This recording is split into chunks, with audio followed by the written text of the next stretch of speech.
जय माता दी दोस्तों, राधे राधे, जय श्री कृष्णा। आप सभी भक्तजनों पर माता रानी की कृपा बनी रहे और आप सभी की मनोकामनाएं पूरी हो।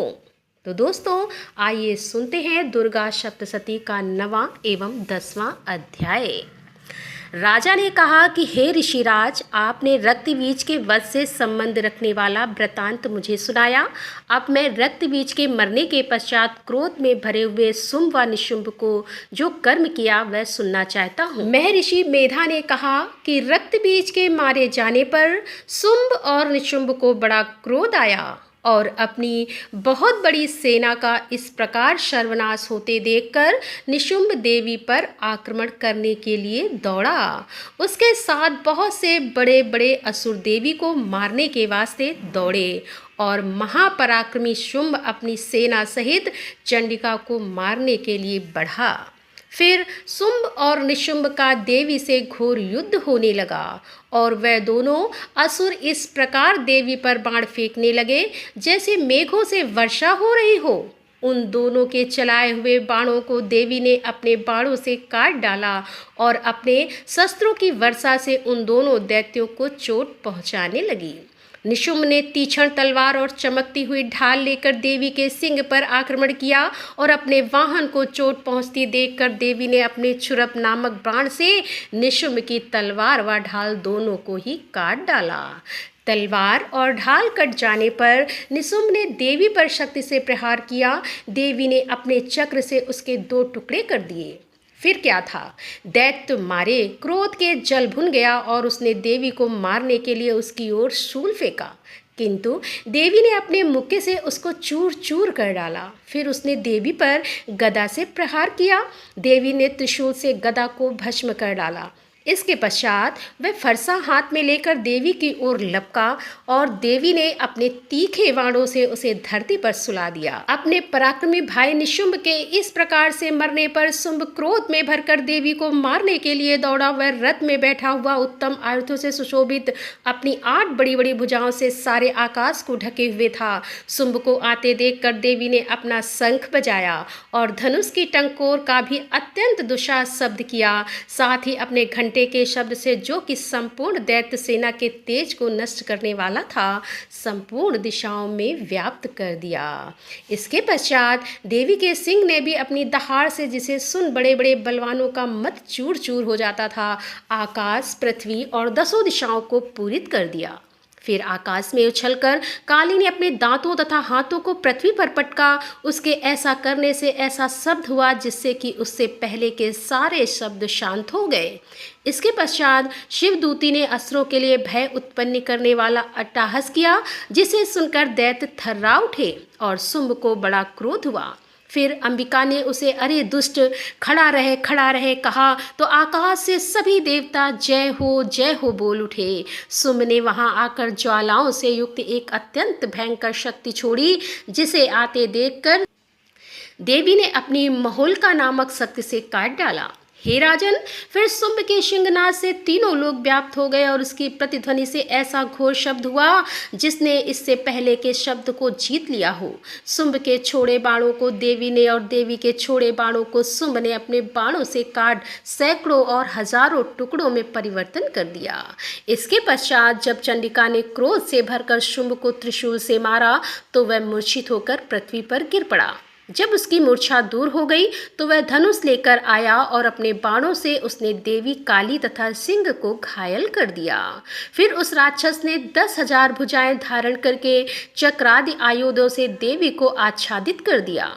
तब भगवती दुर्गा ने कुपित होकर अपने बाणों से उन चक्रों तथा बाणों को काट डाला। यह देखकर निशुंभ हाथ में गदा लेकर चंडिका को मारने के लिए दौड़ा। उसके आते ही देवी ने तीक्ष्ण धार वाले खड़ग से उसकी गदा को काट डाला। उसने फिर त्रिशूल हाथ में ले लिया। देवताओं को दुखी करने वाले निशुंभ त्रिशूल हाथ में लिए हुए आता देखकर चंडिका ने अपने शूल से उसकी छाती पर प्रहार किया और उसकी छाती को चीर डाला।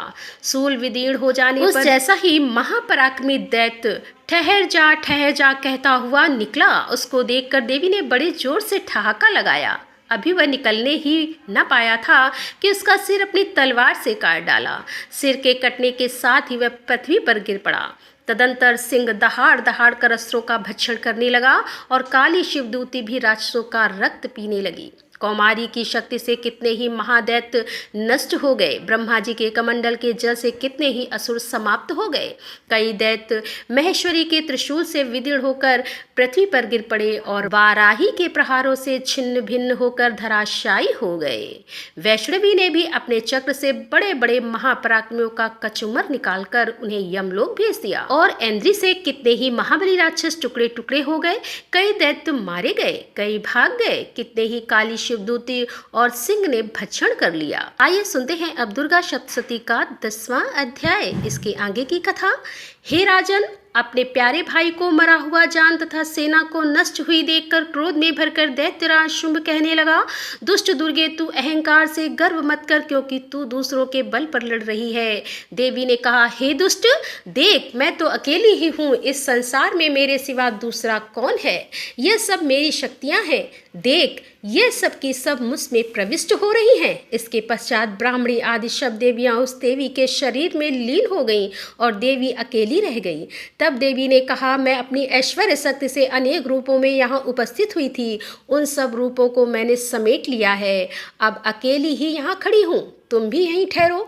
महर्षि मेधा ने कहा। तब देवताओं तथा राक्षसों को देखते देखते देवी तथा शुंभ में भयंकर युद्ध होने लगा। अंबिका देवी ने सैकड़ों अस्त्र शस्त्र छोड़े, उधर दैत्यराज ने भी भयंकर अस्त्रों का प्रहार आरंभ कर दिया। देवी के छोड़े हुए सैकड़ों अस्त्रों को दैत्य ने अपने अस्त्रों द्वारा काट डाला।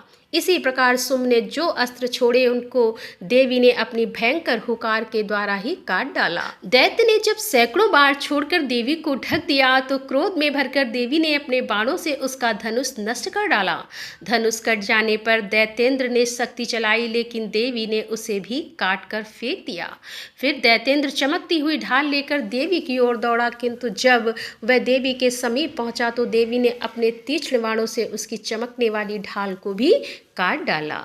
फिर दैत्येंद्र का घोड़ा मर गया, रथ टूट गया, सारथी मारा गया। तब वह भयंकर मुदर लेकर देवी पर आक्रमण करने के लिए चला, किंतु देवी ने अपने तीक्ष्ण बाणों से उसके मुदर को भी काट दिया। इस पर दैत्य ने क्रोध में भरकर देवी की छाती में बड़े जोर से एक मुक्का मारा। दैत्य ने जब देवी को मुक्का मारा तो देवी ने भी उसकी छाती में जोर से एक थप्पड़ मारा। थप्पड़ खाकर पहले तो दैत्य पृथ्वी पर गिर पड़ा, किंतु तुरंत ही वह उठ खड़ा हुआ। फिर वह देवी को पकड़कर आकाश की ओर उछला और वहां जाकर दोनों में युद्ध होने लगा। वह युद्ध ऋषियों और देवताओं को आश्चर्य में डालने वाला था। देवी आकाश में दैत्य के साथ बहुत देर तक युद्ध करती रही। फिर देवी ने उसे आकाश में घुमाकर पृथ्वी पर गिरा दिया। दुष्ट आत्मा दैत्य पुनः उठकर देवी को मारने के लिए दौड़ा। तब उसको अपनी ओर आता हुआ देखकर देवी ने उसकी छाती विदीर्ण करके उसको पृथ्वी पर पटक दिया। देवी के त्रिशूल से घायल होने पर उस दैत्य के प्राण पखेरु उड़ गए और उसके मरने पर समुद्र, द्वीप, पर्वत और पृथ्वी सब कांपने लगे। तदंतर उस दुष्टात्मा के मरने से संपूर्ण जगत प्रसन्न व स्वस्थ हो गया तथा आकाश निर्मल हो गया। पहले जो उत्पात सूचक मेघ और उल्कापात होते थे वह सब शांत हो गए। उसके मारे जाने पर नदियां अपने ठीक मार्ग से बहने लगीं। संपूर्ण देवताओं का हृदय हर्ष से भर गया और गंधर्वियों सुंदर गाना गाने लगी।